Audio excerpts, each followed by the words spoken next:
$7 million for reef fish management, $25 million to combat Asian carp, $2.5 million to count the number of amberjack fish in the Gulf of Mexico.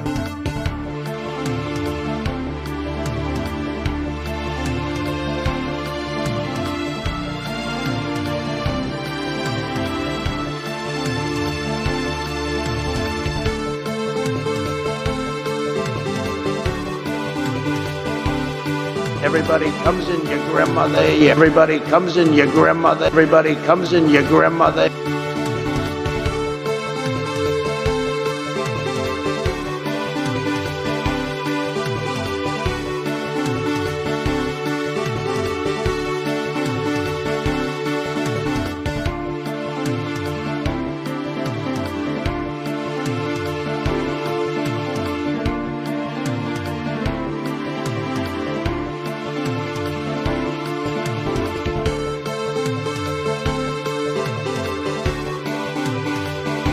It's not that they don't want to help. They don't know quite what to do.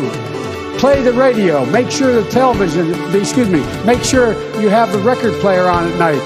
The phone. Make sure the kids hear words.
Oh yeah, lion, dog face, pony shoulder.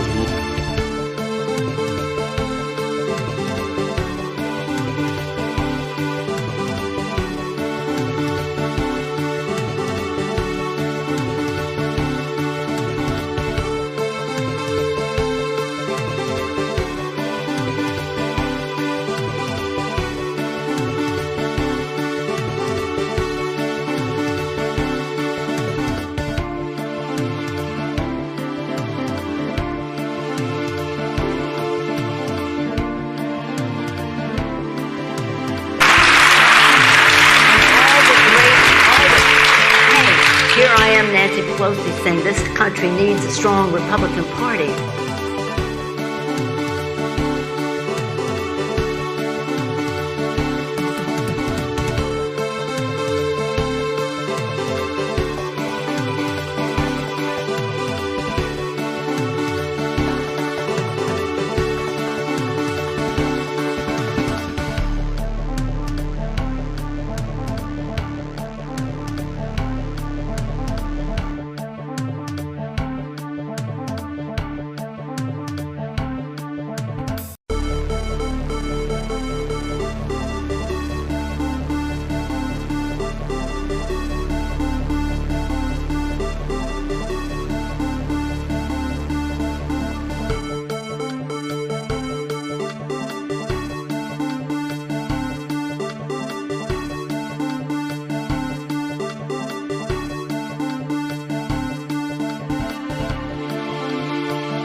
I don't know who created Pokemon Go,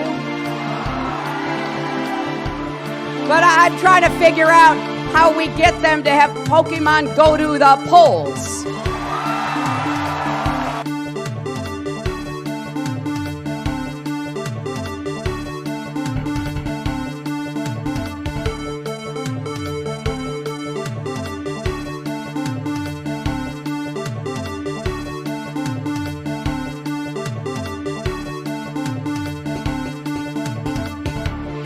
Running against the worst candidate in the history of presidential politics puts pressure on me. Could you imagine if I lose my whole life? What am I going to do? I'm going to say, I lost to the worst candidate in the history of politics. I'm not going to feel so good. Maybe I'll have to leave the country. I don't know.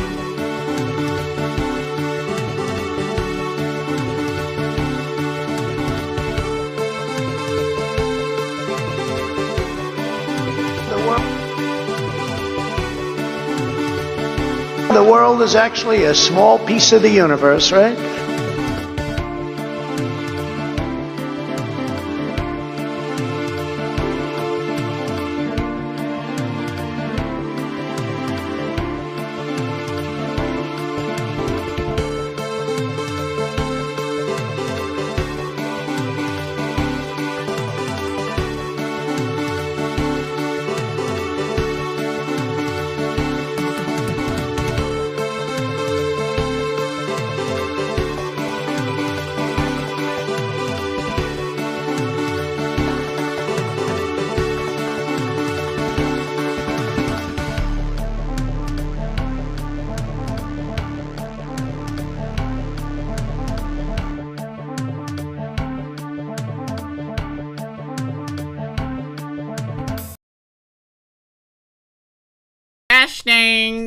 Testing.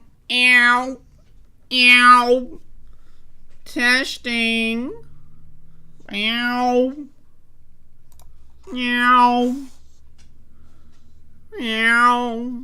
Max, I'm talking to the TV again. I'm talking to the TV. I'm talking to the television, Max. What the heck? What the heck, Max? What the heck? You freaking dog? What the heck, dog? What the heck? Oh, now he's over here. Hello, users!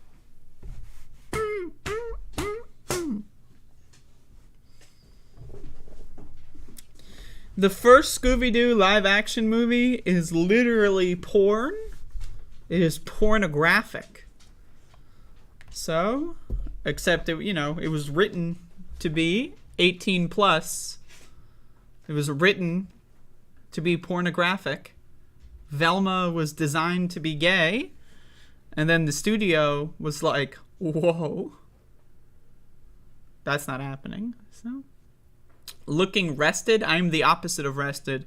I slept for like 4 hours. And I had coffee yesterday evening. I went to sleep at like 2. I slept horribly. And I woke up at like 7. So, I'm the opposite of well-rested. I'm losing it. For all intents and purposes. I am losing it.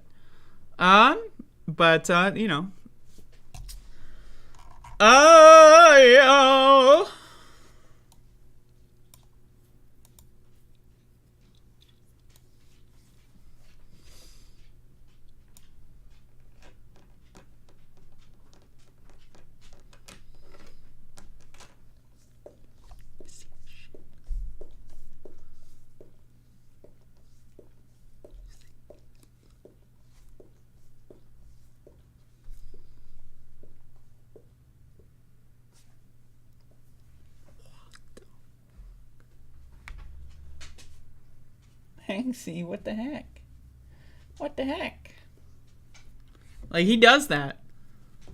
Like, this dog will just, like, wander up to me and then just start licking me for no reason. Like, what did I do to deserve this? I'm sitting here talking to the television, and he's like, well, time to lick your hand. Hello, user! And above it all, and attempted a compliment, not great at that. Sorry, no, it's all good. It's all good.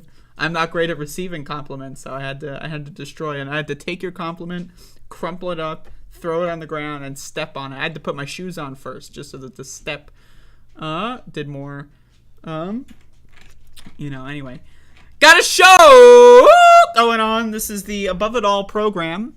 And I'm drinking coffee. And I'm losing it. All right, let's talk about Joe Biden.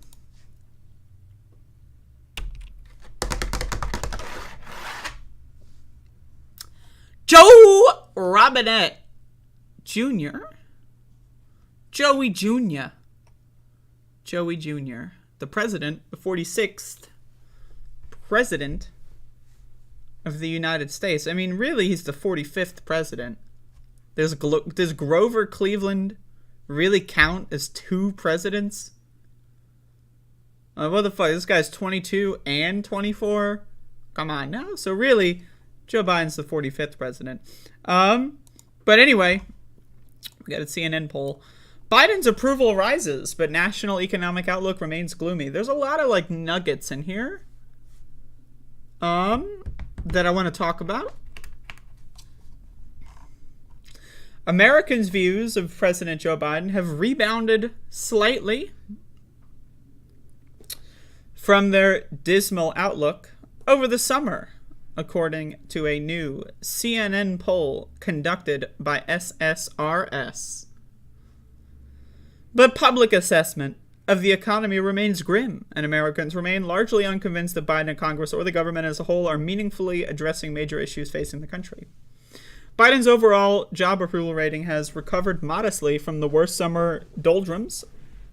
44% of U.S. adults approve, up from 38% in CNN's June and July polling. Biden's ratings have risen 9 percentage points among Democrats and 8 points among independents since the previous poll, with the president's image also seeing particularly marked improvements among Black Americans, up 17 points, and adults younger than age 45, 11 points. Enthusiasm about Biden's presidency, however, remains scarce, with around 15% of the public strongly approving of his overall job performance. By contrast, roughly 4 in 10 strongly disapprove. Let's get into the numbers. Just 22% of Americans rate economic conditions in the country as good, with 41% calling conditions somewhat poor and another 37% saying they're very poor. The percentage saying conditions are good is a slight uptick from 18% this summer. Who the fuck looks at the economy in the last 6 months and is like, oh yeah, things are on the right trajectory? What? Where are you looking? Why would you think that? I don't know.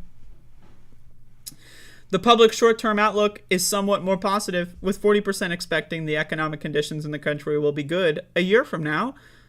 I don't know why.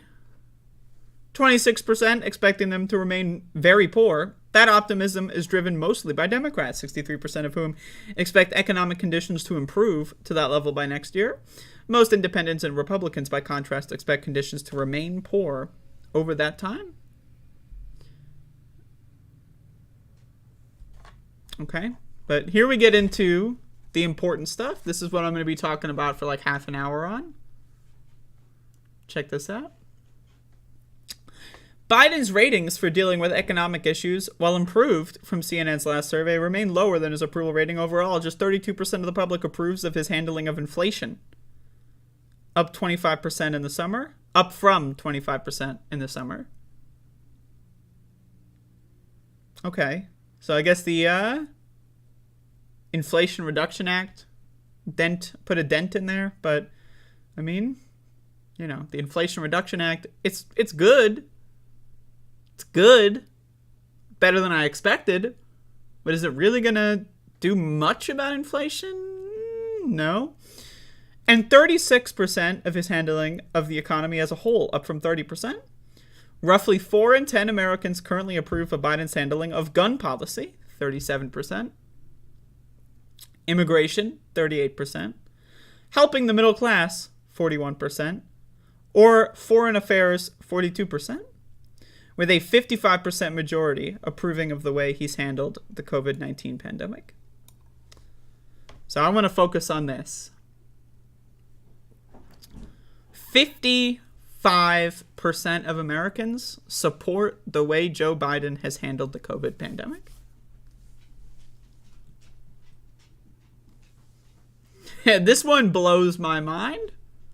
This one, it really does blow my mind.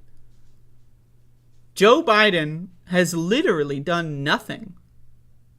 I would even go as far as to say he has done worse than nothing. Worse than nothing to handle the COVID pandemic. He's like, all right, there's a vaccine that was already in development anyway. Had a horrible vaccine rollout program. Horrible messaging program. Horrible CDC actions, of course, saying that you got to go to work even if you're sick. Thousands of people dying every year, or dying every week, I should say. Right? Over 1 million deaths have been reached. Right?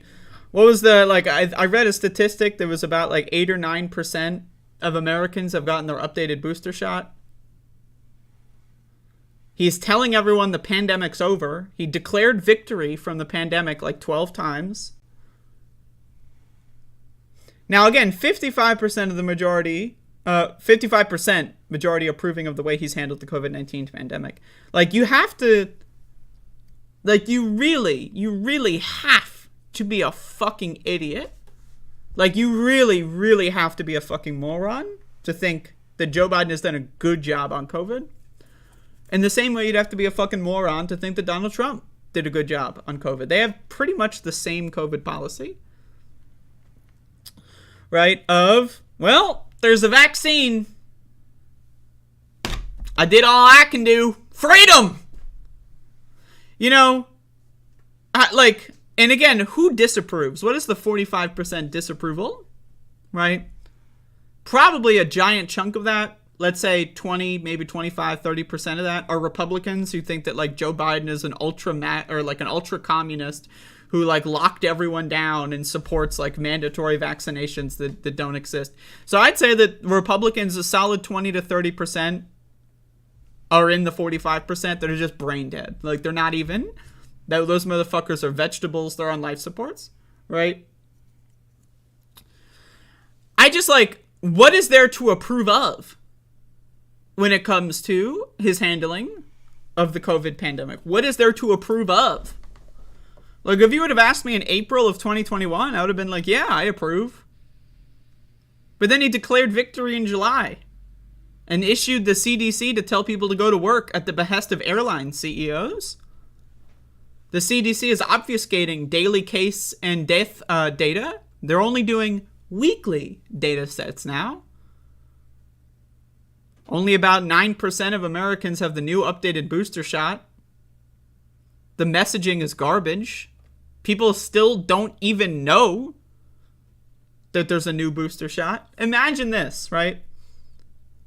For the first time in any of our lifetimes, unless you're really old, we have had effective, extremely effective, universal, free healthcare in this country. For one specific thing, we have universal, effective healthcare in this country. And about 9% of Americans are like, oh yeah, oh yeah. I read a study on my show recently that said about 90,000 people are going to die because Americans are fucking stupid. 90,000 Americans get a death sentence because the average American is fucking stupid. So I ask you this, what could Joe Biden do to handle the pandemic? Well, he could not go on interviews and say the pandemic's over. That's step one. Stop lying about the status of the pandemic. If your first declaration of victory was a year and a half ago, July 4th, 2021, if that's your first declaration of victory, first of multiple, and yet the reality is that it's getting worse, I don't know, man. Sounds Trumpian. If Donald Trump came at you and saying 3,000 people dying every week, pandemic's over, would you be like, oh, I approve. So brave. So brave? I approve. So brave? I don't know, man. Again, this is one of those things that blows my mind, that we have so many stupid motherfuckers. This is like a religious kind of, people have this like religious perspective on COVID where they think if we do nothing, it'll go away. If we pray to God, it'll go away. 3,000 people dying every week. Pray to God they go away. Millions and millions and millions and millions of people getting diagnosed with long COVID. We still don't even know the ramifications of that. Who knows? I mean, I don't know if anyone has seen the movie. I think it's called Awakenings. It's got Robert De Niro. It's about a bunch of people that were in a hospital, and they've got like this situation where they're locked in, right? They're conscious, they're thinking, they're seeing, they're intaking data and information, and they're thinking about it. It's just that they're fully paralyzed and they cannot move at all. Go watch the movie. It's pretty good. But it was theorized that one of the main commonalities between all of these patients are that they had the Spanish flu. Even though it came from Kansas, we called it the Spanish flu. Isn't that fucking funny? Anyway, so, you get the Spanish flu, 10 years later, you can't fucking move, you're paralyzed. So, hey, I'm just saying, we have no fucking idea what long COVID is going to do. 83% of kids under 18s in this country, 83% have been forced to undergo medical experimentation, aka being forced to get COVID. 83% of under 18s. Forced. They had no choice. Their decision was either their parents go to jail, they drop out of school, or they get COVID. Great choices. Wow. I love freedom. The freedom to choose. I'm pro-choice. Parents go to jail for truancy, right? Maybe you go into foster care, right? You drop out of high school. That always does great for your career prospects as a high school dropout, right? I can tell you that. Or 3, you undergo mandatory medical experimentation, being forced to be stuffed like sardines to get a disease, and we don't even know how it affects you, especially while you're developing. Imagine this, you're like 8 years old, your brain is still developing, and COVID is living in your brain while you are growing. People say, oh, you can't give kids drugs. It affects them when they're developing. But you can give them as many viruses as you want. Half of Americans say that Biden's policies have served to worsen economic conditions. I don't even know what that means. 26% that his policies have improved conditions. 24% that they've had no effect. I would say his policies have improved conditions. Right? In the literal sense, they have been improved. Like student loan debt cancellation, that's improvement, right? Pardoning people for shit that they shouldn't have even gone to jail for in the first place, so that they can get a job easier. That's improvement. Is it great? Is it like a huge leap forward? No, but it's improvement. A slight improvement from CNN poll taken in April and May, when 19% thought Biden's economic policies were helping and 55% thought that they were worsening, blah, blah, blah. Anyway, I just wanted to really talk about the COVID numbers. You can look at this, but man, we live in a really crazy ass fucking country. We live in a crazy ass fucking country, man. I mean, we really, really do. The pandemic's over. 3,000 people dying every week. It's over. It's done. It's over. It's over. 3,000 people dying every week. Who cares? Millions of people getting long-term debilitating illness where they can't do physical activity. Who cares? That's not going to bite us in the ass. Woo! I don't know, man. That one's the crazy part to me, because it's like, it's the biggest number, and it's the most insane. Right? It's the biggest number, and it's the most insane. 55% majority approving of the way he's handled the COVID-19 pandemic. Like, I would love to talk to these people. Like, in what universe did he handle the COVID pandemic well? In what because it's certainly not this one. At all. It's certainly not this one. So I want to know, like, is this like a Mandela effect scenario? I don't know. But that's some crazy shit. So anyway, there you go. Just wanted to talk about that, really. I noticed that Saul is being a stupid motherfucker in the chat. Unsurprising. Unsurprising. But the Biden administration did a great job with vaccine rollout. Only 60% of the country got the fucking vaccines. He helped the whole world. He worked to ensure that patents were on the vaccines so that other countries would have to pay out the ass instead of making generic reproductions. That's a great job. Making sure corporate entities gain all the profits. He said he was going to waive patents, and then he didn't. So, I don't know what to tell you, man. You're dumb. Saul, like, you are dumb. Like, you have drank the corporate Kool-Aid on this issue. You are as irrational as the average anti-vaxxing MAGA lunatic. Like, I don't even know what to tell you, man. If you think Biden has done a good job on COVID, you're as delusional as thinking that Donald Trump kept his promises to America. Wow, 3 billion free doses. Whoa! 3 billion. How many people are on Earth again? How many people are on Earth again? And doses is a great way to put that metric because it's a multi-shot vaccination. So,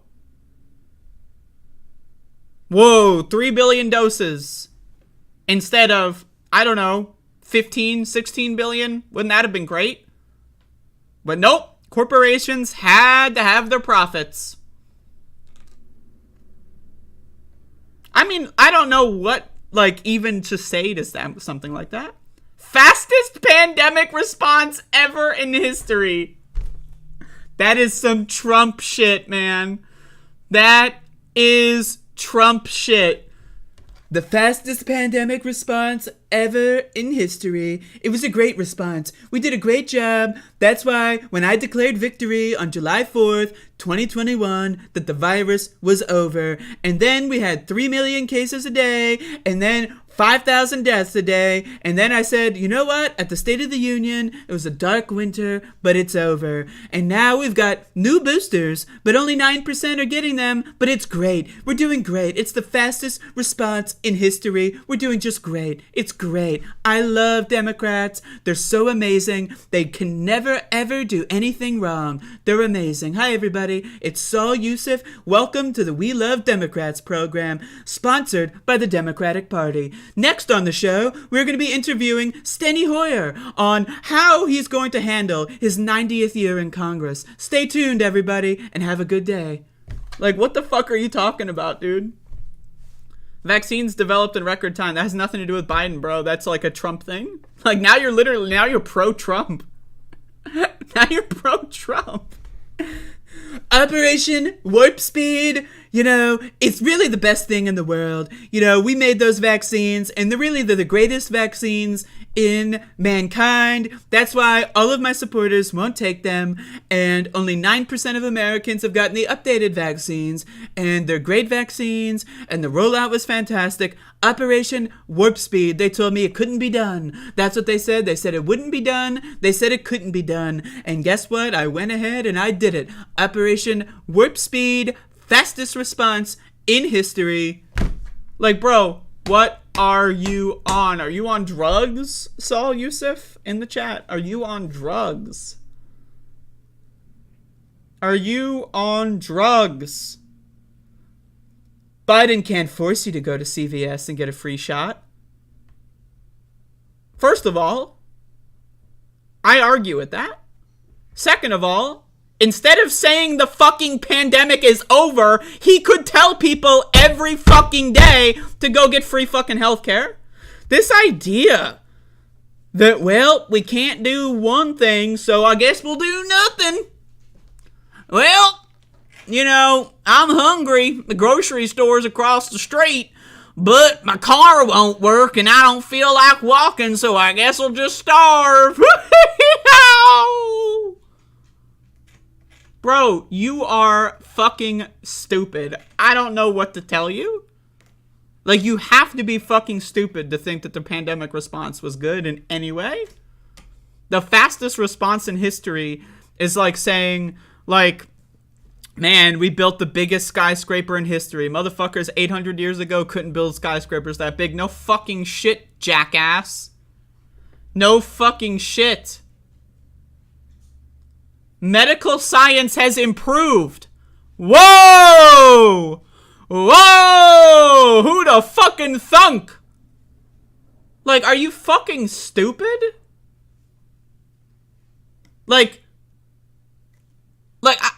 Okay, we have the fastest pandemic response. What does that mean? Like, those words don't mean anything. I talk about language on my show because people like Saul, they can't read. Like, Saul apparently is illiterate.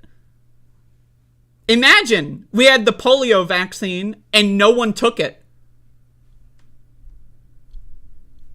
That's what we're dealing with. 9% of Americans have gotten the updated booster shot. It's free. 9% have gotten them. Fastest pandemic response in history. 1 million dead people. You know what? Maybe they weren't that great people. Maybe some were good people, but mostly, you know, I don't know about these so-called million Americans who died. Have you met anyone who died from COVID? I think the pandemic response was great. I think it was wonderful. Fastest in history. Like, what does that mean? Fastest in history? Like, do you think before you fucking speak? Like, the question in the poll is, do you approve of how he's handled the COVID-19 pandemic? And you say yes because of something Trump did. So, Biden handled the pandemic well by being in office when a Trump policy took effect.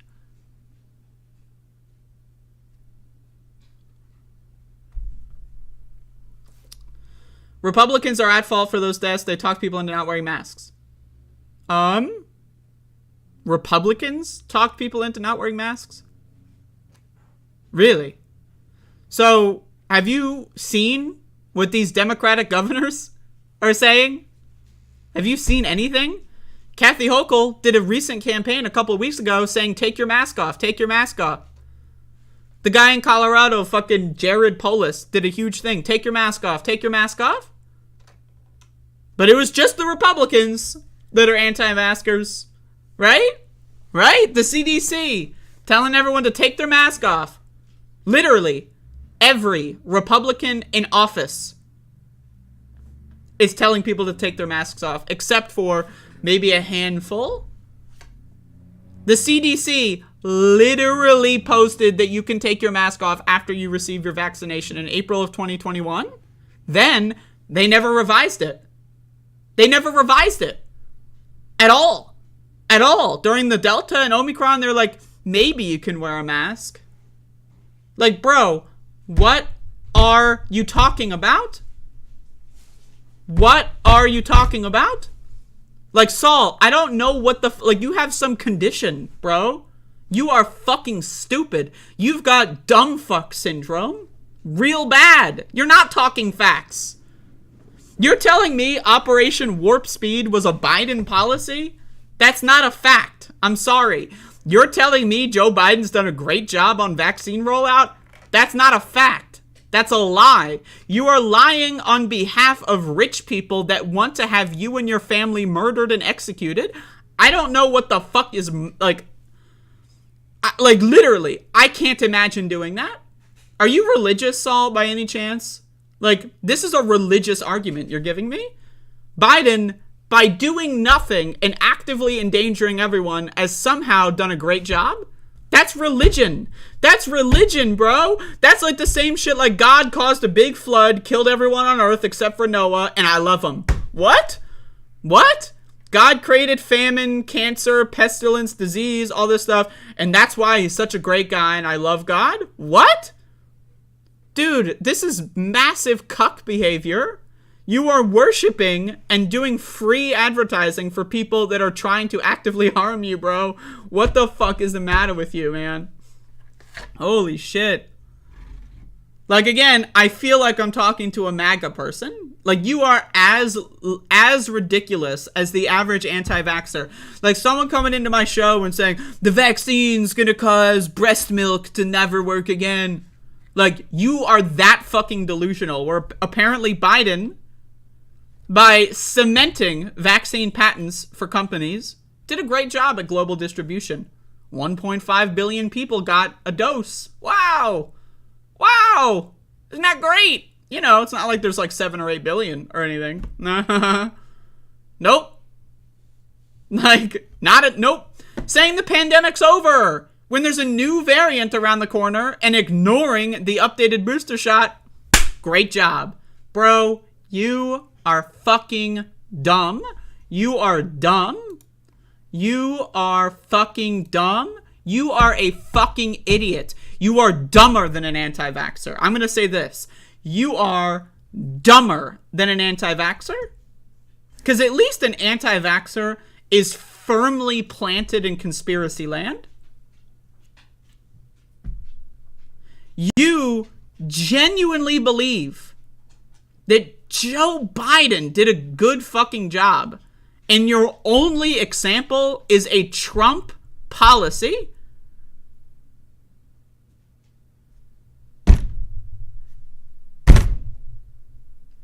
Your only example that Biden did a good job on COVID is something Trump did?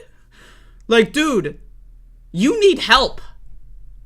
Like, I don't know what to tell you. You need help.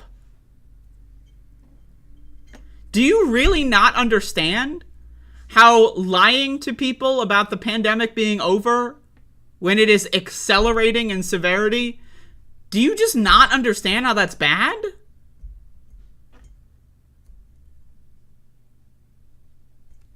Like, what? Like, you wonder how people develop the cult of personality around people like Donald Trump.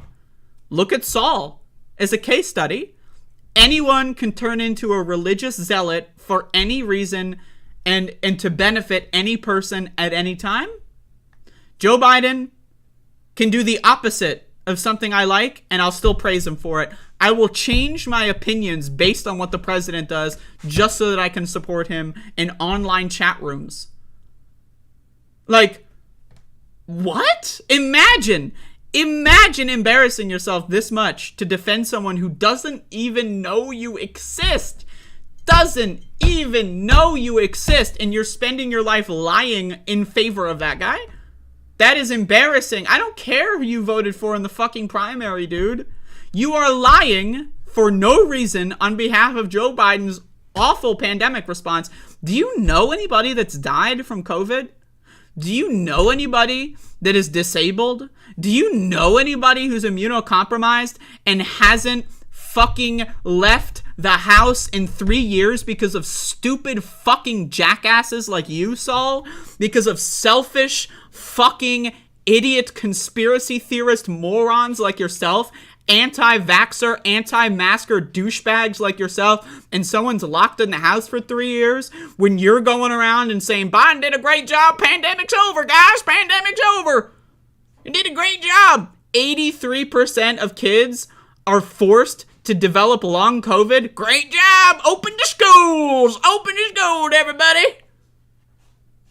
Like, you are depraved, dude. You are out of touch in some form of an elite media bubble, and you haven't met a real person in I don't even know how long. No one said it was your fault, you stupid motherfucker. Learn how to not be a triggered little fucking crybaby douchebag and listen to the words I'm saying. YouTube has a rewind feature. You can utilize the rewind feature. Like, again, I asked you why and how Biden did a great job on the pandemic. Your response was a Trump policy and, well, did you want to tie everyone down? Yeah! That's not a fucking thing, dude. You know, I really loved Barack Obama's presidency. Like, when Barack Obama launched the Vietnam War, I really thought that was a great idea. Bro, what? What? You know, I really think that Woodrow Wilson was a great president. You know, the way he handled, the Civil War really just was incredible. You know, what? Dude, are you fucking stupid? You know, JFK was a great president. Did you know that his policy on the Spanish flu really helped us out? Dude, what the fuck are you talking about? You had one example of how Joe Biden was doing well in this pandemic, and you cited a fucking Trump-era policy. Like, how fucking stupid do you need to be that kind of, like, person? Like, you gotta be a fucking idiot. An idiot. A fucking dumpster diving doofus, dude.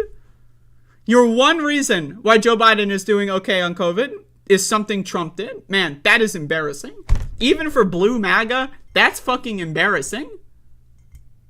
You can't come up with anything, so you just say, oh, well, Trump did Operation Warp Speed, and, you know, Biden was in office when it happened, so. You literally said the vaccine rollout and the fastest vaccine response. Like,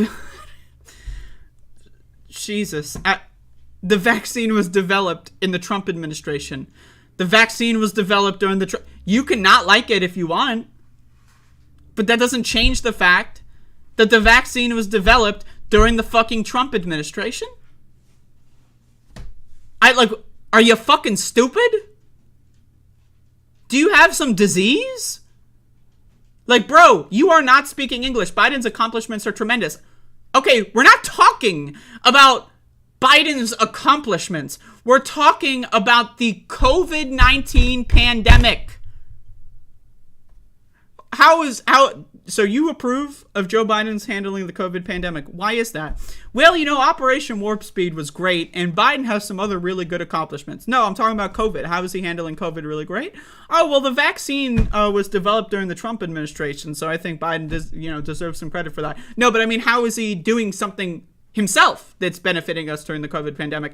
Well, you know, I heard about student loan debt relief, and that's... No, but the pandemic. Oh, well, I heard he's reopening schools and forcing... Oh, no, I'm talking about the Bro, what the fuck are you talking about? What the fuck? Okay, so the vaccine development had nothing to do with Trump or Biden. Why did you cite that as the reason why Biden handled the pandemic? Well, reason number one, how Biden is handling the pandemic well, something that had nothing to do with him? What? I'm not putting words in your mouth. I can scroll up. You can rewind. I mean, it's all here.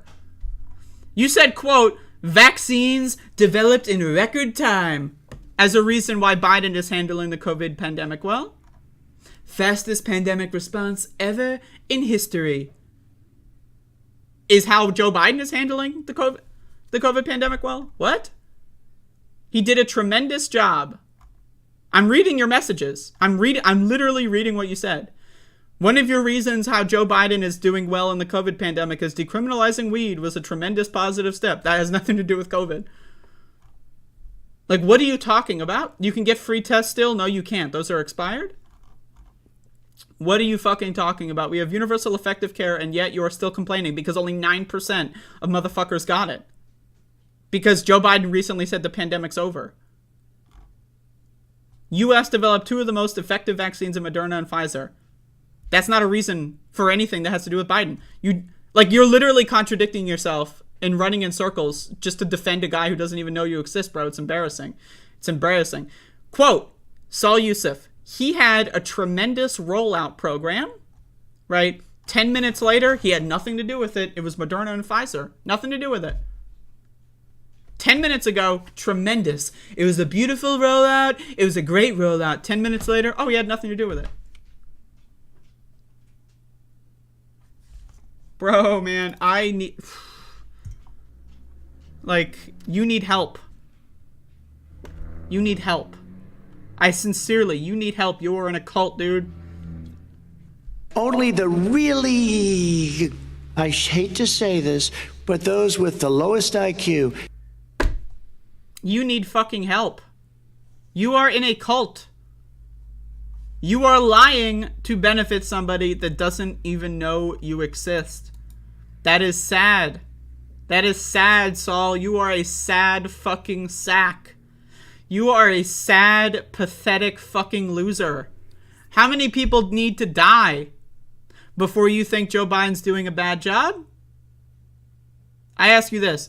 What would need to happen for you to not approve of Joe Biden's handling of the COVID-19 pandemic? What would need to be true? What fact would need to be there for you to change your mind? Or is it just unchangeable?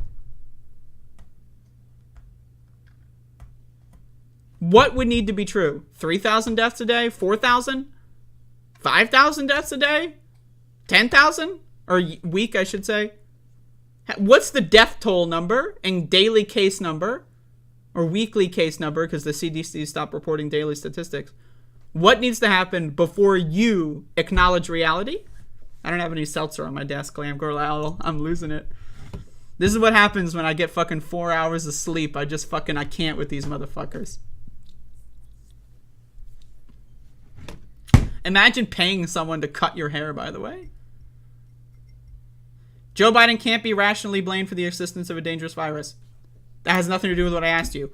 What needs to be true in order for you to say Joe Biden did not do a good job? What needs to happen? What needs to happen?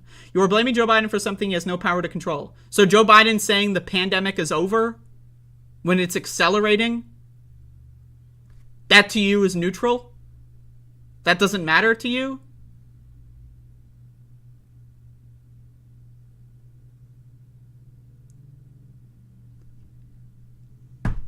What? If Donald Trump, again, earlier, you said it's the Republicans' fault. They told people to not wear masks. They lied to the public about the COVID. They lied. It's all their fault.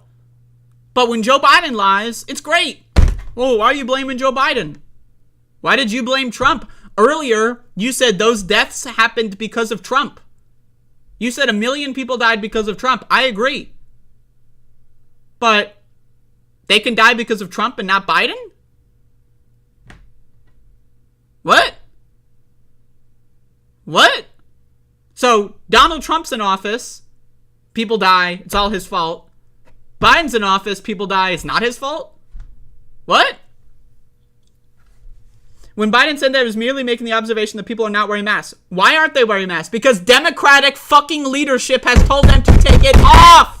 They told the people in this country to take the masks off, and now cases are fucking skyrocketing. You stupid fucking moron. You dumb fuck shit for fucking brains. Do you not understand cause and effect? It's like if the traffic light is green and you're a pedestrian and you tell and someone next to you is blind and they're asking, is there any room? Can I walk through? Is the light red? And you tell them, walk on through, buddy, and they get hit by a fucking car. Wouldn't me lying about the condition of the street have any effect on whether or not they went in and got hit by a fucking car? Joe Biden literally going on national cable television and telling people the pandemic's over when 3,000 people die every fucking week. And I asked you, what would need to happen for you to disagree with Biden? And you're like, any policy I disagree with. But you always agree with Biden no matter what. Biden could come out here tomorrow and say, you know what? All of a sudden, the pandemic's a really big deal again. And you'd be like, oh, yes, it is. Yes, it is. You're a sheep. You're a zombie, dude. You're a fucking zombie. You are a zombie. You are defending him when he is lying in a way that is getting people killed. 3,000 deaths every week. And Joe Biden is doing nothing to solve that. In fact, he's telling everyone to go outside, go to work, and there's no problem.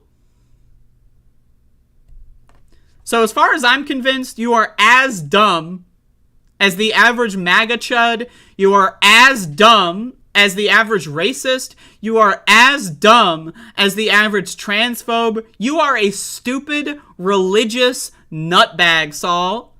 And I'm sick, man. I'm sick of this shit. Do you know anyone who's died of COVID? I do. Do you know anybody who's had COVID? I do. Do you know immunocompromised people that can't leave the fucking house because of people like you? I do. Jesus fucking Christ. Holy shit. Oh my god. I just realized I've been yelling at him for half an hour. Oh.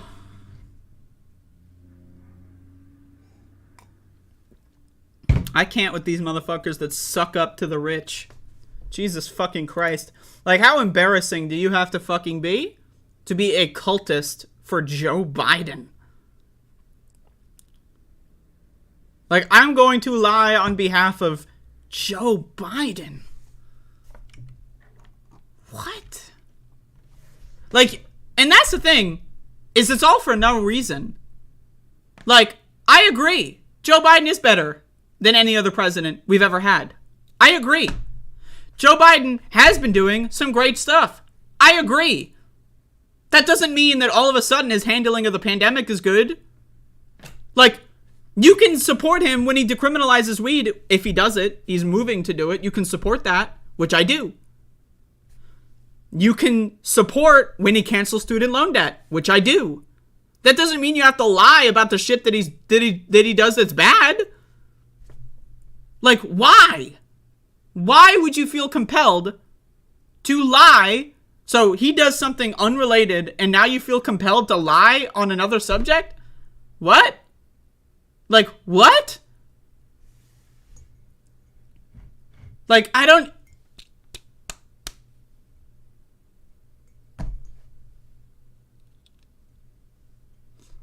Jesus. Anyway, speaking of cults, Donald Trump was doing a rally the other day. He's been doing a lot of these lately. But this clip here, I think, is pretty exceptionally hilarious. This is Donald Trump. For whatever reason, one of Donald Trump's huge things that he loves talking about is crowd size. Like, I don't think anybody else in the world gives a fuck about crowd size, right? At all. But, like, he launched this conspiracy theory that his inauguration was, like, the biggest crowd in history, that kind of shit, right? And so now he's going on about big crowds once again. Let's watch. These corrupt people will never take a camera and turn it around and show them how many people are here. They never do it. They're corrupt. They never do it. You know, I never knew the cameras, because this took place right from, they never want to show how massive our crowd was. You know the biggest crowd I've ever seen? January 6th. And you never hear that. It was the biggest, and they were there largely. I love that. You never hear about the crowd on January 6th. No one ever talks about it. Nobody. I've never heard a single body talk about the crowd on January 6th. The biggest, and they were there largely to protest a corrupt and rigged and... So, anyway, again, Donald Trump lost the election. There is no fucking corruption. There is no rigging. Joe Biden won the election. But again, nobody... this is the best part. Our crowd was, you know the biggest crowd I've ever seen? January 6th. And then everyone's like, woo! You never hear that.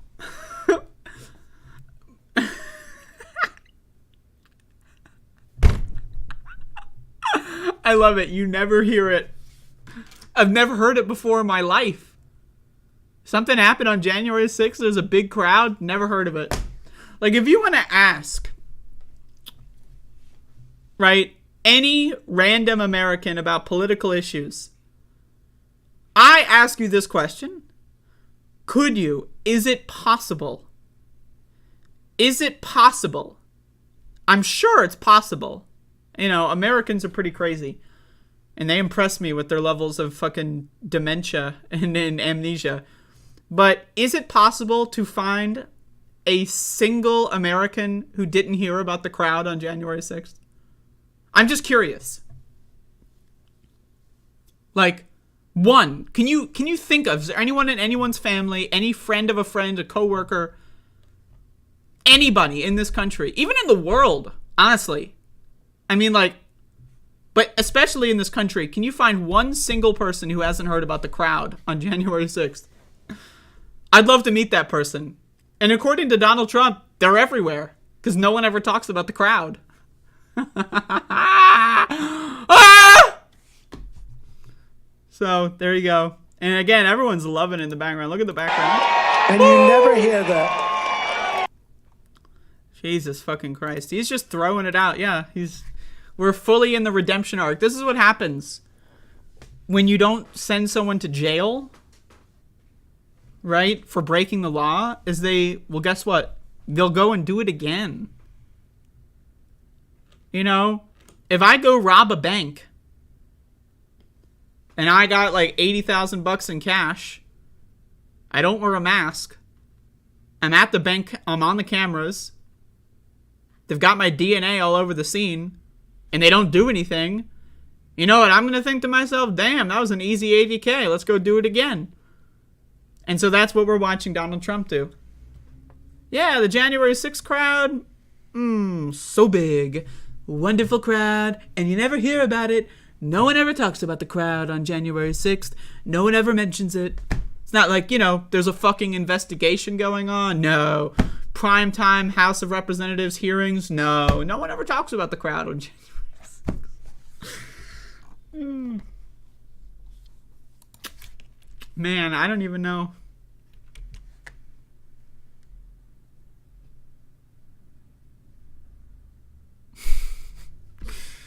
Fuck.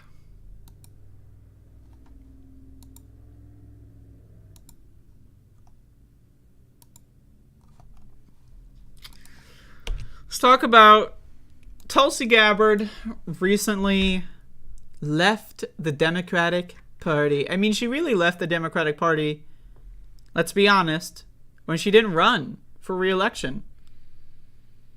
And she's no longer a politician. Like, you're not a politician. Who cares about your political affiliation? And also, when's the last time Tulsi Gabbard has done anything about anything related to the Democratic Party at all or agreed with them on any issue? But anyway, so she made a big hoopla. This is what Newsmax has to say. And it's pretty funny. So, Tulsi Gabbard. She quit the Democrat Party today and did it in spectacular fashion. The former Democrat Congresswoman from Hawaii is now an independent and I believe could very well be a future running mate for Donald Trump. All right, so she quit on the first episode of her new podcast. Take a look. Now, I love our country. Our God-given rights of freedom, life, and liberty that are enshrined in our Constitution and Bill of Rights are what inspires me. All right, she's just warming up. You realize, though, that statement about the Constitution, a reverence for our Bill of Rights, how this makes her persona non grata in the Democrat Party, this is radical stuff for them, and I love it. Man, there's so much to unpack here.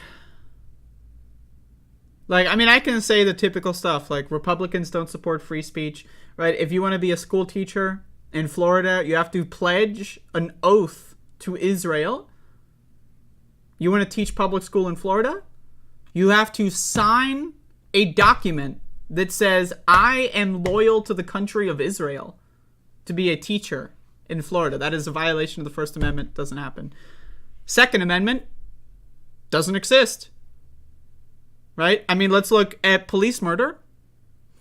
Police serving no-knock warrants and killing someone sleeping on a couch because they had a gun on the table. If you can get murdered during a no-knock warrant when you're sleeping on the couch and the only reason is that there was a gun in the room, you don't have a right to bear arms. Wrong. Third Amendment, kind of outdated. Let's skip that one. Fourth Amendment. Do we have Fourth Amendment?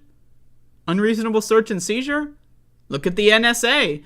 Look at government surveillance. Do we have that shit? No. A cop can go into your car and claim probable cause, which is vague and doesn't mean anything, and search your shit. So no Fourth Amendment. Do I go on? Can I go on? Fifth Amendment, due process. You know? Can poor people take the Fifth Amendment? Can they? I ask you this. Can a poor person, maybe someone who's being racially profiled for a crime they didn't commit or couldn't commit, can they take the Fifth Amendment? They'll be presumed guilty if they take the Fifth Amendment. I can go on. We don't have fucking constitutional rights in this country. These are all things that Republicans support, by the way. Republicans support the police state. Republicans support corporate surveillance. Republicans support cops having unlimited rights to access your personal information and items.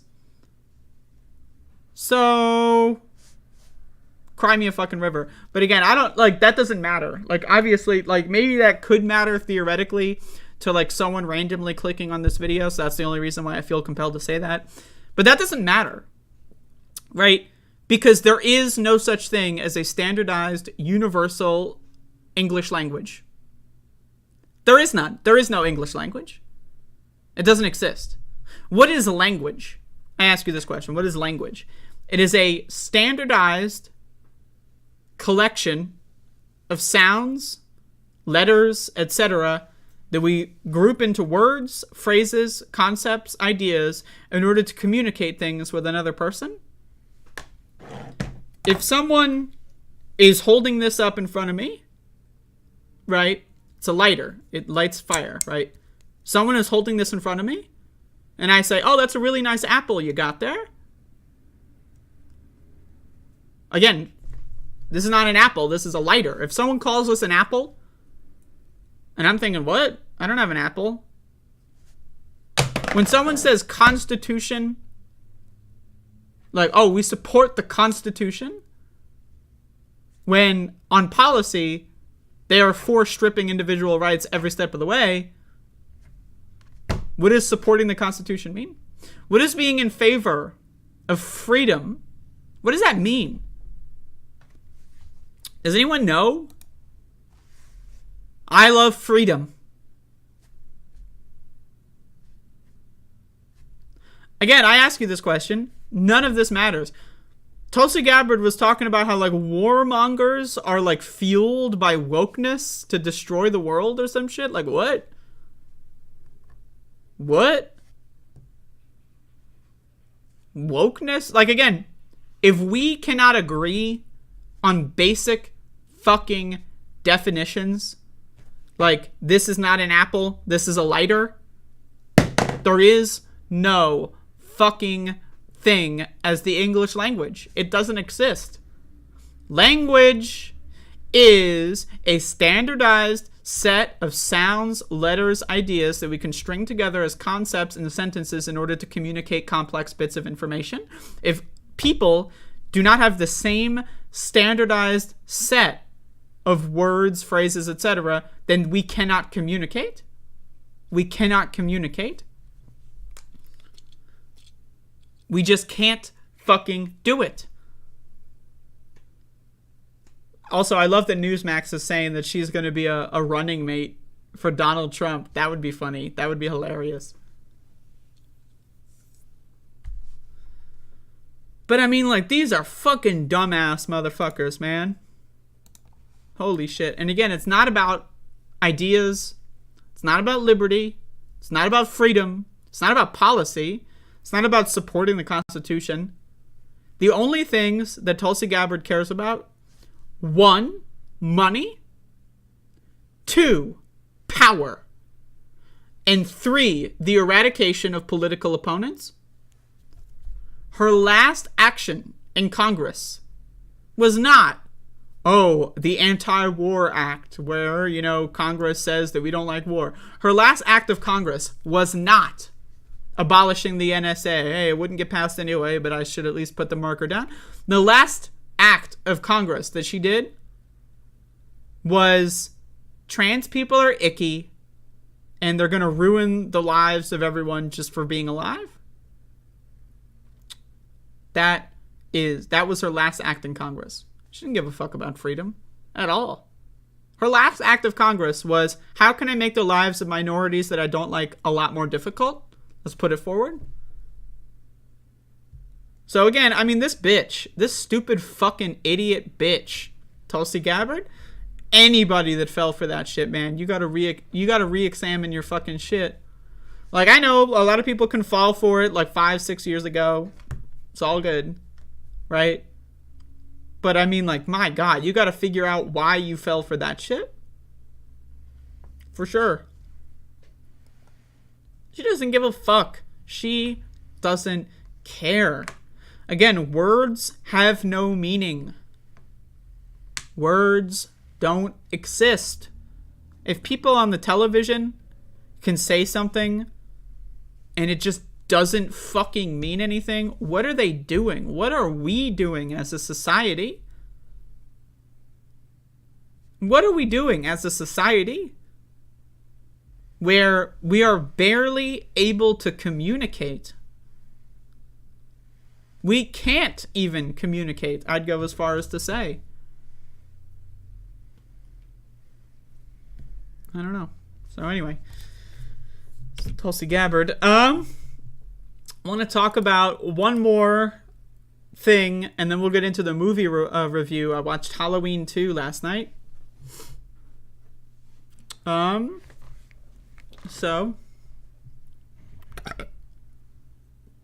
I'll get into that in a second. I got a lot to say about Santa Claus. So bear with me here. Let me take some more. I'm going to drink the rest of this. There's a lot left. Well, I'm not going to drink the rest. I'm going to drink a lot, though.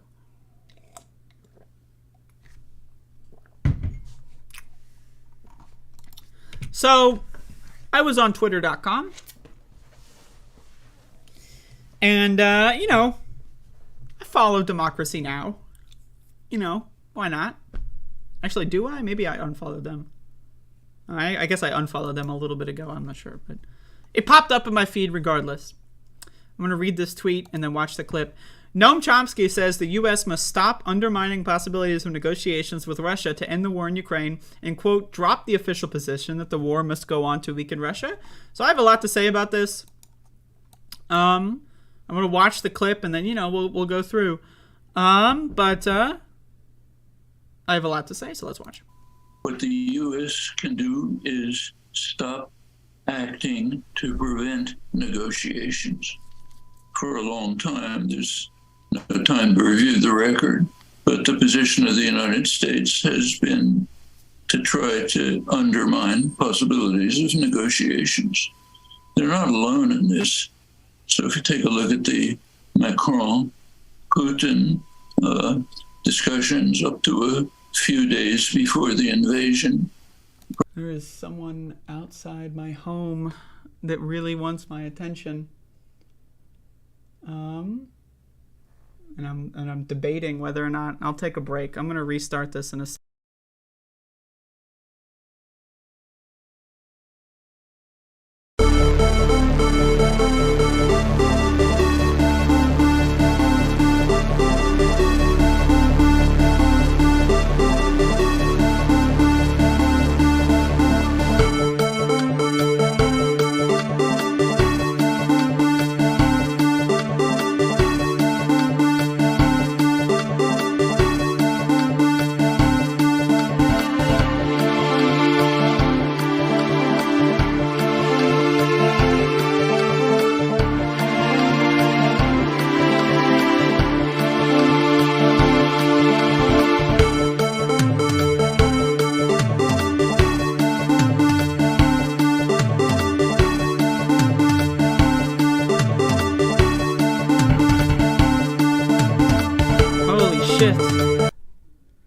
Holy shit. It's the goddamn postal worker. It's the goddamn postal worker. Had some questions about delivery. Anyway, So I want to tell a little story before I get back into Santa Claus here. So I have my window open, trying to bask in some sunlight. And I look over at the window every now and then, and I see a human waving through the window, and then the doorbell rings. And so I'm like, I got to deal with this situation. They see me. They can see me. There's something wrong with the mail, I guess. I don't know. So they see me. They're aware I'm here. They look at me. We lock eyes through the window. So I can't. I'm screwed. I'm like, what am I supposed to do? I'm screwed. At that point, it's over for me. So I'm thinking, I gotta deal with this situation.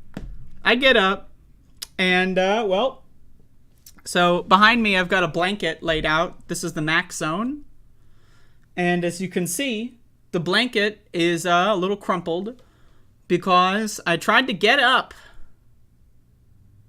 and in doing so, I was trying to rush. I'm not gonna lie. I was trying to rush, and I slipped and hurt my ankle. So now I'm injured. And all of this happened in the last 5 minutes. So now my ankle is in excruciating pain. And I may be disabled. And this is my life. So anyway, let's get back into Santa Claus here. I'm just going to redo this whole thing. Hopefully I can do it. Hopefully I can do a good job the second time. I'm never good at retakes. Is it swelling? I'm not looking at it until the show is over. Okay, I'm gonna do a fucking Santa Claus.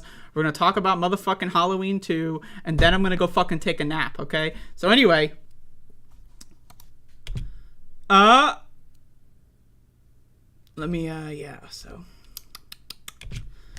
So Noam Chomsky was on Democracy Now! And, we got a clip here, and we got some text that accompanies the clip. Some text. Some people refer to this as flavor text. But anyway, let's read. Noam Chomsky says the U.S. must stop undermining possibilities of negotiations with Russia to end the war in Ukraine and, quote, drop the official position that the war must go on to weaken Russia. So there's a lot to say about this. I will say that Noam Chomsky has been on this beat pretty much since day one. Like, he hasn't really taken in any new information. Like, he made up his mind on, February 24th and hasn't, I don't know if he's watched a single Putin speech. I don't know if he's seen any updates about the war. Missile strikes, orphanages being bombed, etc. I don't know if he has read a single article about the war. I don't know. I would like to assume so, but his position has not changed, and his position is based on things that are just factually a little hazy at best. But anyway, let's watch. What the U.S. can do is stop acting to prevent negotiations.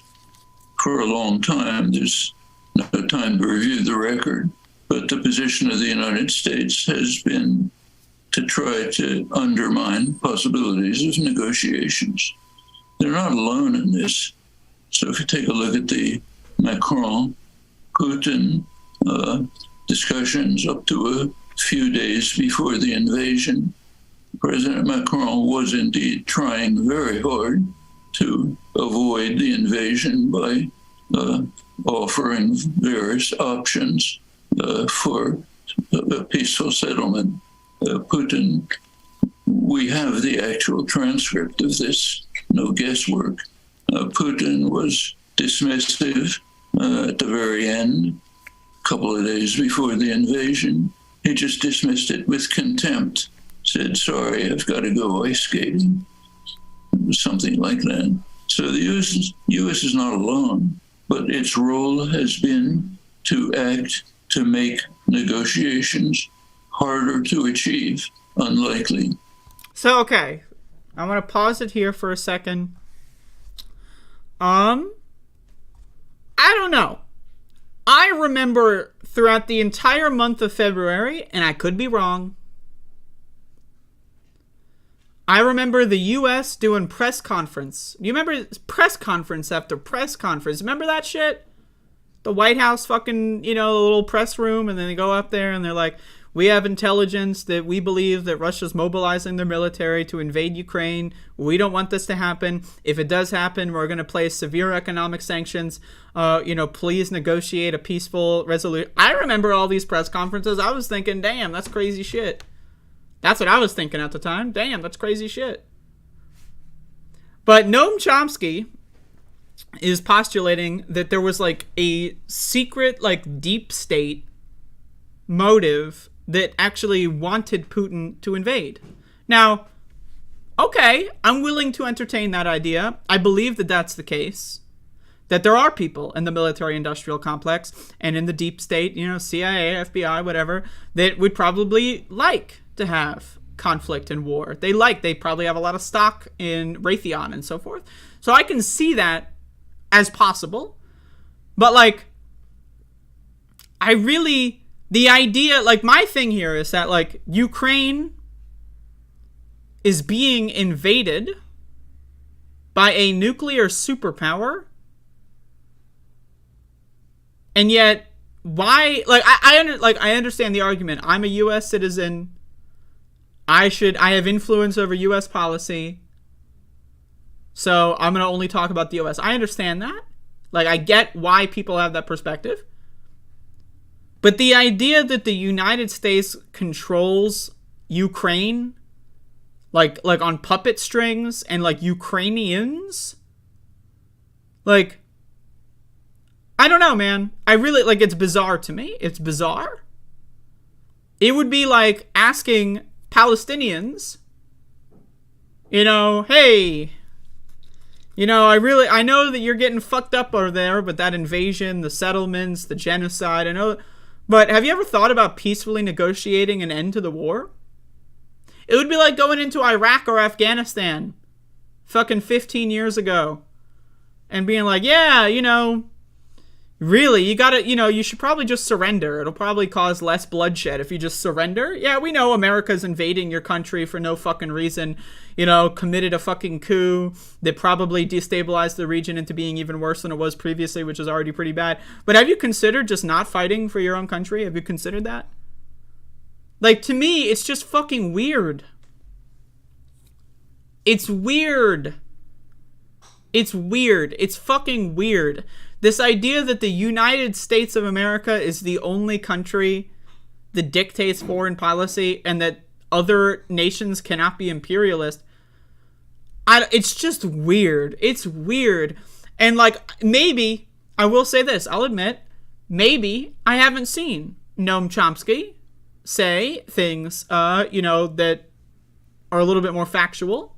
Maybe it's just that every time he's ever doing an interview or writing a piece, he just only talks about this, or these are the only things that I hear. These are the only interviews I hear. That's possible. If anyone has any clips to this effect, I'd love to see it. But again, Vladimir Putin said that Ukraine is basically property of Russia, and that he disagrees with how the Soviet Union was dissolved, and that he disagrees with how land was carved up after the dissolution of the Soviet Union. That's what he said in late February. He literally fucking said that. He said Ukraine is Russia. We created Ukraine. We want it back. I'm going to answer this question for future generations so future generations have Ukraine as part of Russia. That's what he said. I don't know why people like Noam Chomsky are so quick to dismiss the guy who orchestrated the war. I ask this question: what could the U.S. have done? Rather, I ask this question: what could the U.S. do from this point, alternative future, right? Everything that's happened up until right now, set in stone. You can't go back in time, but we can influence. You got the magic wand. What would the U.S. need to do to end this war?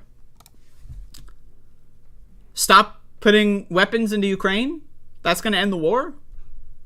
Putin's going to be like, oh, the U.S. stopped funding them, so I guess we'll pull out. What does the U.S. need to do? Like, I'm sincerely asking. Anyway, let's watch the rest of this. That's as recently as late April, as far as we know. Well, one thing the United States can do is stop acting like that.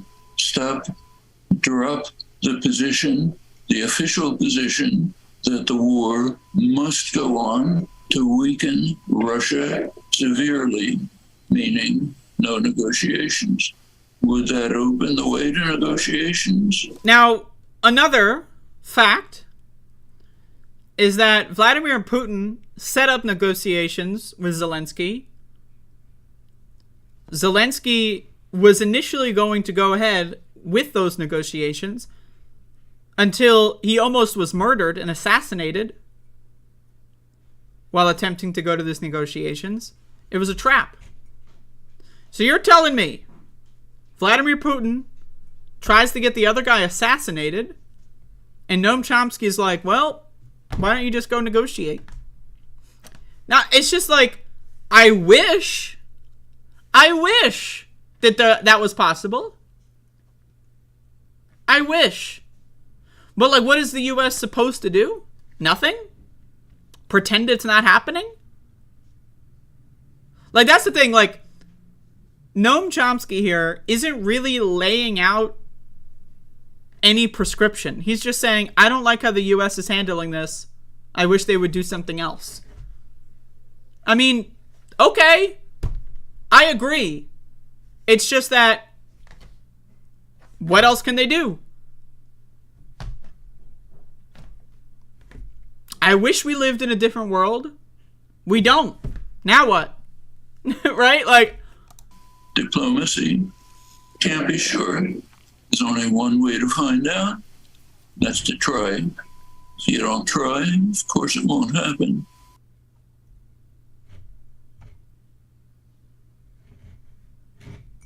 Like,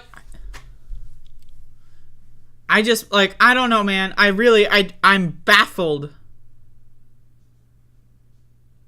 I'm baffled. What is the negotiation? Like, I'm just, what is the negotiation that Noam Chomsky wants? I'm just asking. I don't know. Like, find me, if there was, like, some secret middle ground where you have the US, you have Ukraine, and Russia in a room, and they can all agree on this thing, what is that thing? What is it? Ukrainians have said, we want all of our territory. Russia has already, quote-unquote, officially annexed 4 regions. They initially said 2. 6 months ago, 7 months ago, whatever, they said 2 regions. They annexed 4. Ukraine says that's Ukraine. Russia says that's Russia. What's the negotiation?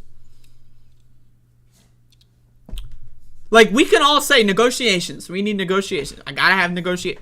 But what is it? Like, if we're just saying we need to negotiate. Okay, let's imagine they do negotiate and they decide to start a nuclear war. What do you want them to negotiate? I'm just curious. I don't know. Like, I've talked to many people that consider themselves anti-war. I consider myself anti-war. I don't see why anyone would be pro-war unless you work for, like, Raytheon or some shit, right? But, like, being a pacifist in a situation where someone is threatening to kill your grandma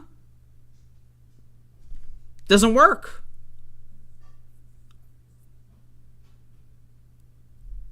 So, okay, do you want the U.S. to stop funding Ukraine? What happens in that scenario?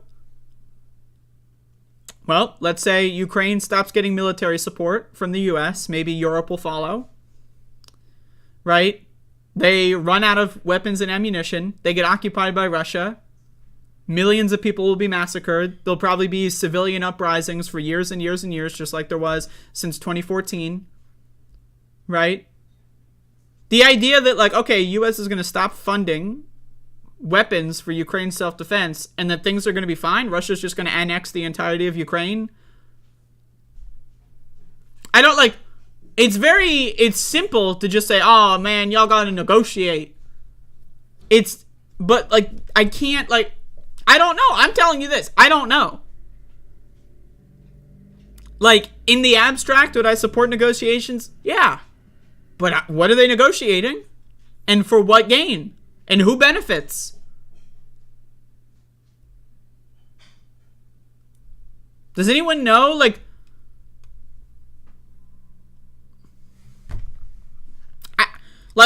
again, a lot of people have this so-called anti-war position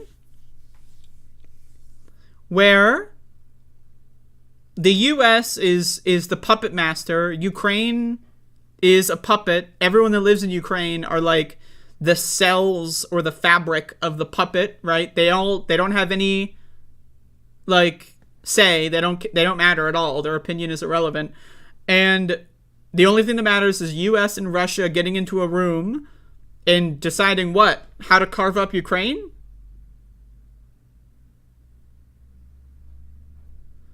Like, I don't know, like what is the negotiation? I would love to know. I really would.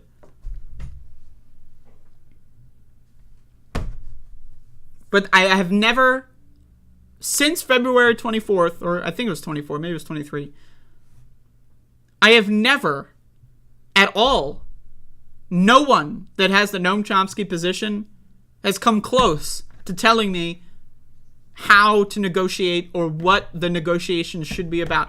All they talk about is negotiation. Negotiate. We got to negotiate. We got to negotiate. Well, you'd think. And if you've got an idea, let me know in the comment section.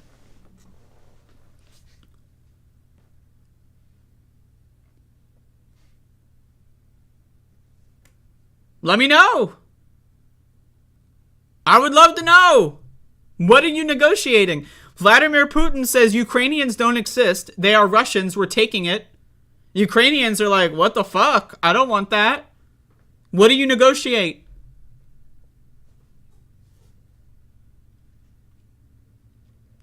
How do you negotiate a ceasefire? The chat's like, a ceasefire as a starter? How? I mean, didn't we already negotiate that in early February when the U.S. and everyone was like, don't fucking invade Ukraine, please? And then all of March was like ceasefire. And then Zelensky was almost assassinated going to the table to discuss the ceasefire. Like, okay. We all want it. Like, that's the thing. Like, we all want to cease the fire. Except for the guy doing the fire.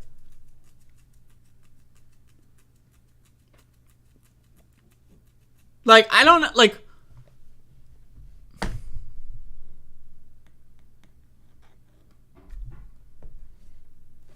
that's what I don't understand. Like, I don't understand. Like, when I first was learning about all the context of this invasion, I spent a lot of time reading both, like, new pieces that have come out since the invasion, but also old stuff. Some stuff Chomsky has said. On Putin historically, Russia historically. I tried to learn as much as I could about the region, how things got to that point, etc. And unless I miss something, I want to know how the process of Putin stopping the war goes about. Unless, like, because that's the thing. Okay, U.S. stops funding Ukraine. And all of a sudden, Ukrainians are just going to be like, all right, we're Russians now. Like, you're going to have decades of civil unrest. I mean, you see in these occupied regions, there's civil unrest. And Russian soldiers are murdering civilians that are rising up against their occupation.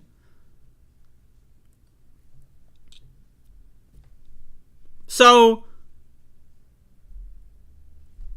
okay, the U.S. stops funding Ukraine. And then you have, like, what, a 10 years of civil unrest and maybe, like, a second or third or fourth Independence Day? I'm just curious. Like, what is the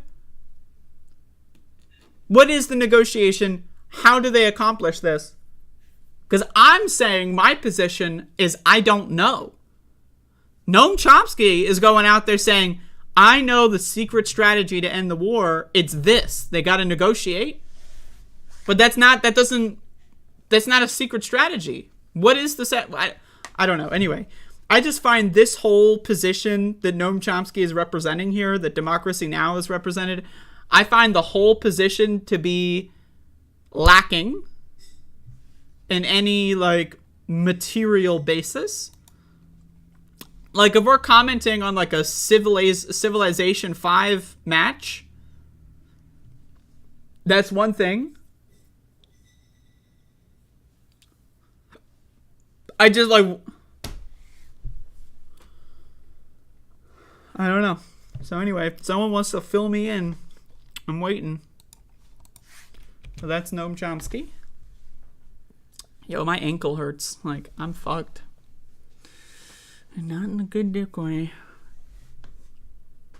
Ukraine has to give up some land? What? They are still winning because they couldn't defend themselves in the first place. What? So again, 7 months ago, Vladimir Putin says, the only thing I want to end this war is Donetsk and Luhansk. 7 months ago. You give me those two regions, the war's over. Now he's taken 4 regions. Like, how much land? Just like double whatever Putin says? Whatever Putin wants, just give him like 3 times the amount, 4 times? Like, I'm just like, I don't know. Did y'all see the story that Elon apparently was on the phone with Putin or some shit? I gotta look more into that.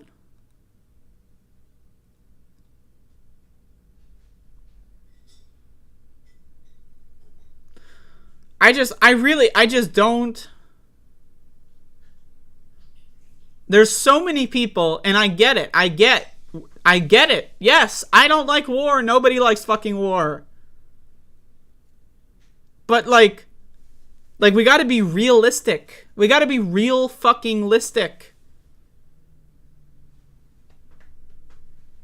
You know?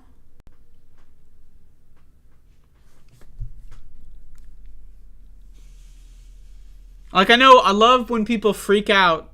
Oh, you know, comparing Putin to Hitler is the worst thing in the world. Oh.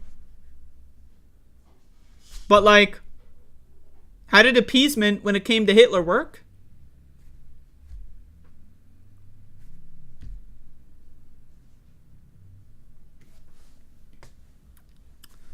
So anyway, very confusing. But also, I'm going to jump into the movie review portion of the show. Jumping in, last night I watched Halloween 2. That's right, folks. Halloween 2. The sequel to Halloween. One of the many sequels to Halloween, apparently. I haven't watched any of the new films since Rob Zombie's remake of the first movie. I haven't seen his remake of the second movie. Or anything of the new trilogy that's actually a quadrilogy that is a sequel to Halloween, not Halloween 2.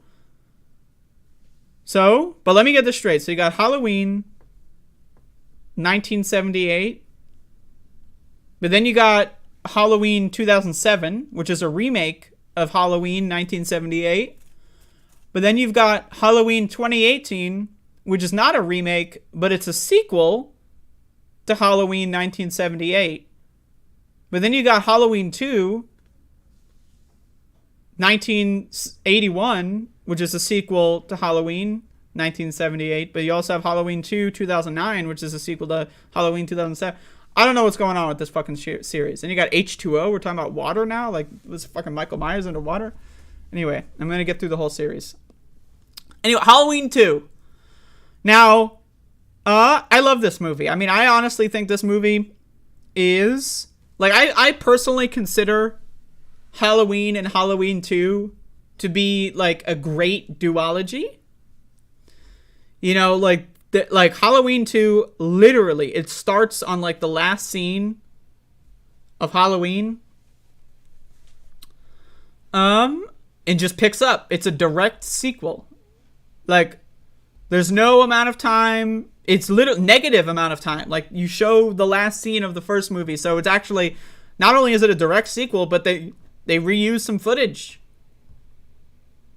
So again, you know, I love when sequels just pick up right away. So the big twist in Halloween 2, that Halloween 2018 retconned, because Halloween 2018 is a sequel to Halloween 1978, not to be confused with Halloween 2. That's right, the second Halloween is not actually Halloween 2, it's Halloween. So Halloween leads to Halloween, leads to Halloween Kills, leads to Halloween Ends. What the fuck? But then you got the other timeline, which is Halloween 2 is a sequel to Halloween. And the big twist is that Laurie Strode is the sister of Michael Myers, who, you know, when the family was torn apart when Michael killed the other sister, she went into adoption, you know, and was an adopted child. So she didn't know that until this bullshit happens. That's the spin. That's the twist. That Halloween, not to be confused with Halloween 2, even though it is Halloween 2 in the story-wise, it's the second in the story for the new movies of the quadrilogy of Halloween. So it's Halloween, right, is just he's a fucked up motherfucker. Halloween 2 is he's a fucked up motherfucker trying to kill his sister. But Halloween that replaces Halloween 2 as Halloween, that's Halloween, but it's not Halloween 2, but it is Halloween 2 in the story for the new movies, undoes that. So they don't like the fact that Laurie is the sister of Michael Myers. I haven't seen those movies yet, so I'm going to get into that soon. I'm sorry, I'm overdoing the chronologically confused bit. But anyway, so I personally, again, Halloween and Halloween 2, they're the same movie. It's the same shit. And I love it. I love it. So Halloween 2 picks up right away. He gets up from being shot 5 or 6 times. Who knows how many times Loomis missed. Right, he gets shot 5 or 6 times, maybe 4 times. Who knows? He falls out the fucking window. He lands on the ground. He's gone. That's the end of the first movie. He's walking around town. Yo, first of all, can we talk about the scene where a cop... This is the best scene in the movie, by the way. A police officer of the law hits a random trick-or-treater, right, with a cop car speeding. They speed into, like, another car. The car blows up instantly, and this random trick-or-treater is burned alive. And then they're debating whether or not that's Michael Myers. I love that part of the movie. Like, the cops in this movie are realistic as fuck. They show up, they make everything worse, they kill a couple kids, and then they fuck off. That's the cops in Halloween 2. They show up, they murder a random teenager and blow them the fuck up into smithereens, make everything worse, fuck with the only guy who's trying to do something, and then they fuck off. Man, I love it. Like, the thing I love about Loomis is a great character in just any slasher movie. Like, all slasher movies, right? Loomis is the best character. Loomis is the only motherfucker in any slasher series, any slasher franchise, that actually is a rational actor. Now, again, Loomis maybe is a little jumpy on the gun, right? But he didn't shoot or kill anyone. The cops killed someone, right? But Loomis is the only rational actor in any slasher movie of any slasher franchise. He knows Michael Myers is a fucked up motherfucker and we gotta kill that guy. That's it. The cops are like, oh, well, I don't even know if he's real. Oh, I don't even know. Loomis is like, he's real. He's survived 5 bullets. He's fucking crazy and we gotta stop him. And the cops are like, well, you know, we just killed a kid, so that could have been Michael Myers. Who knows, man? Like, I love it. I love Loomis. He's a great character. And he does a great job in the Cheese trilogy as well. But we'll get into that when I get there. But Halloween 2, I mean, so Laurie goes to the hospital after the events of the first movie. Can we talk about Jimmy? What the fuck is going on with Jimmy? So this guy is trying to put the moves on Lori, going into the hospital bedroom. Like, she can't get the fuck out. She's a captive audience there, saying, oh, I'm going to protect you, Lori. I'm going to make sure no one hurts you. This guy sees a drop of blood and he passes out. What a fucking gut. I know that's his character. He's designed to be cringy, but goddamn fucking Jimmy. Fuck you, Jimmy, okay?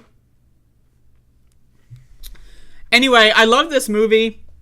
I really do. Michael Myers has a lot of weapon diversity in this movie. He kills motherfuckers with syringes at the hospital.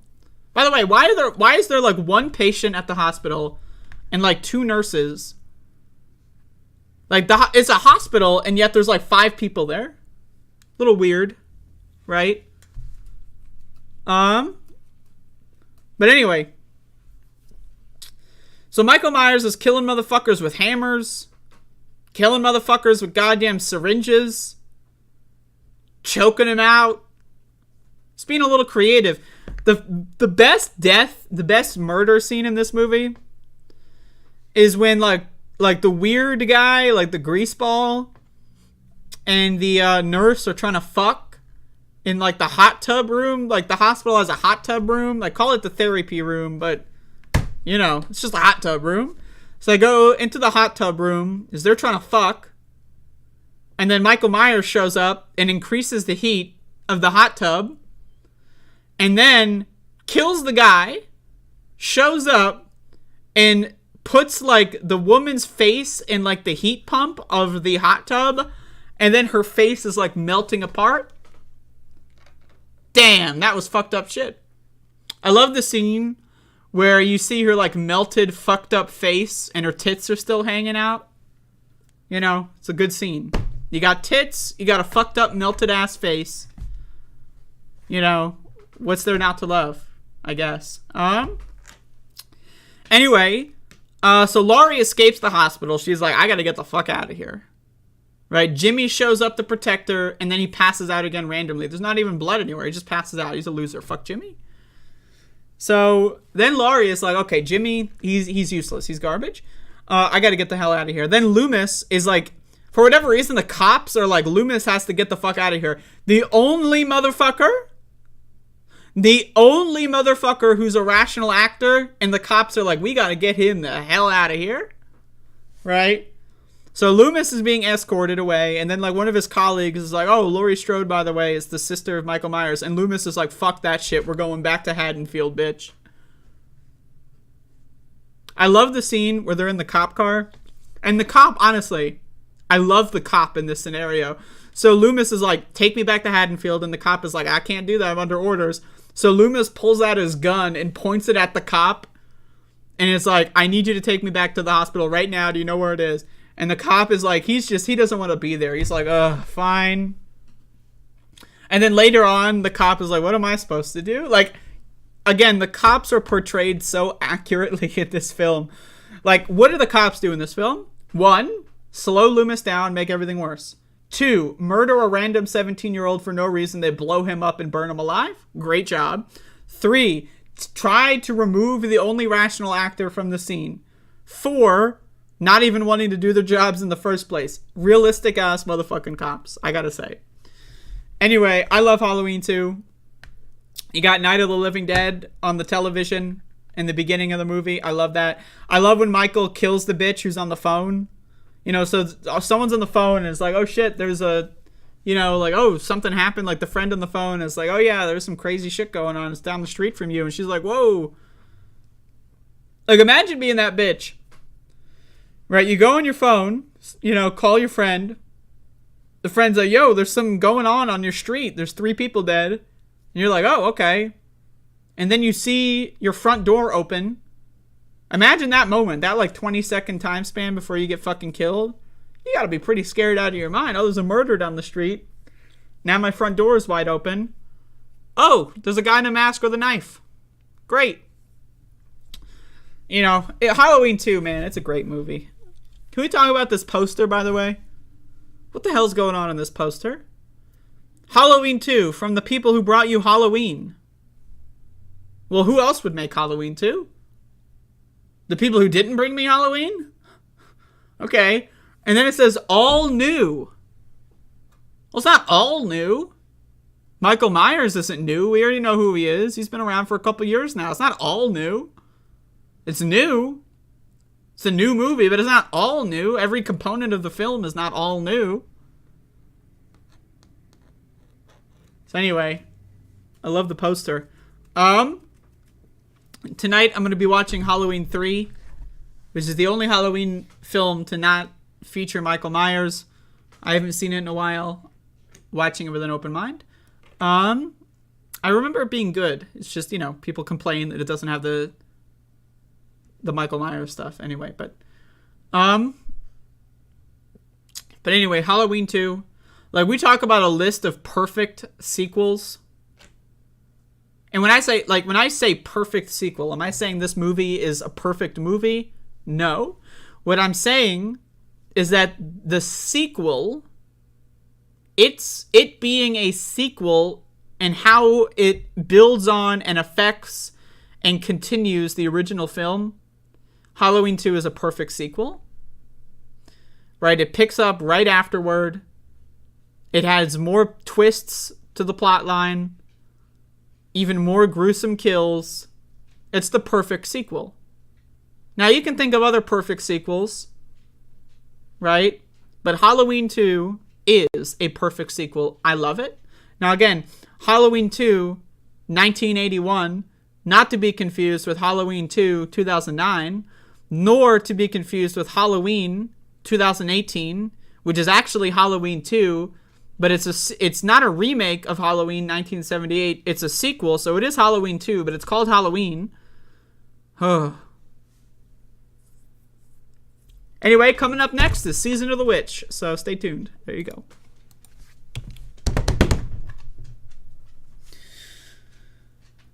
Anyway, y'all, that's the show. Got a 2-hour show today. And we got Max Dog here. By the way, look at my new leggings. They're ghost-oriented. So, that's cool.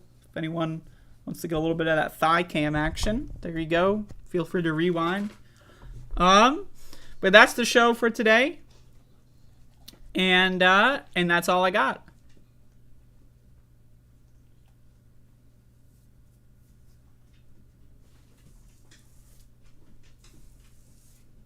I'm petting this dog. Max, you're a dog.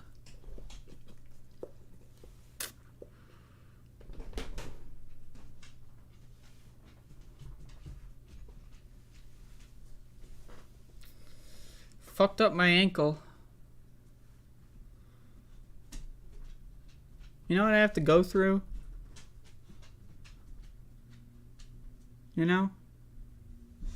To put on a great show like this? The things I do. Pretty intense. All right. Bye-bye.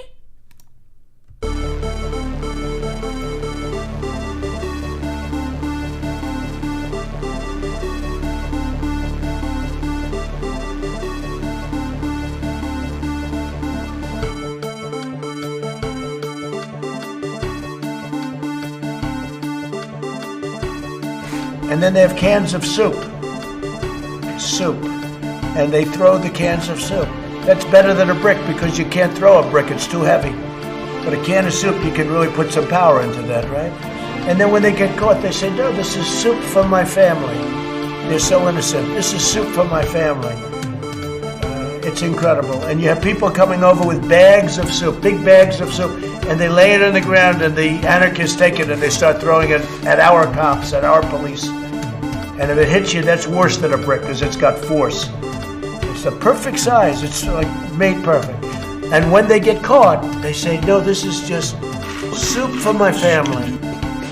And then the media says, this is just soup. These people are very, very innocent. They're innocent people.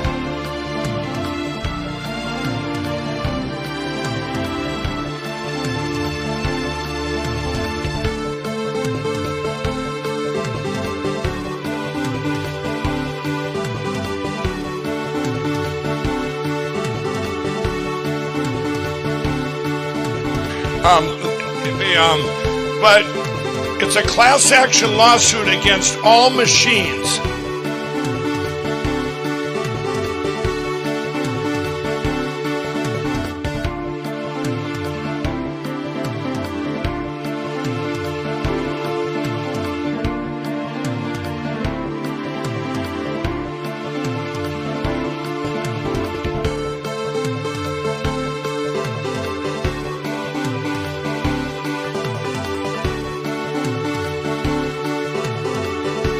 $7 million for reef fish management, $25 million to combat Asian carp, $2.5 million to count the number of amberjack fish in the Gulf of Mexico.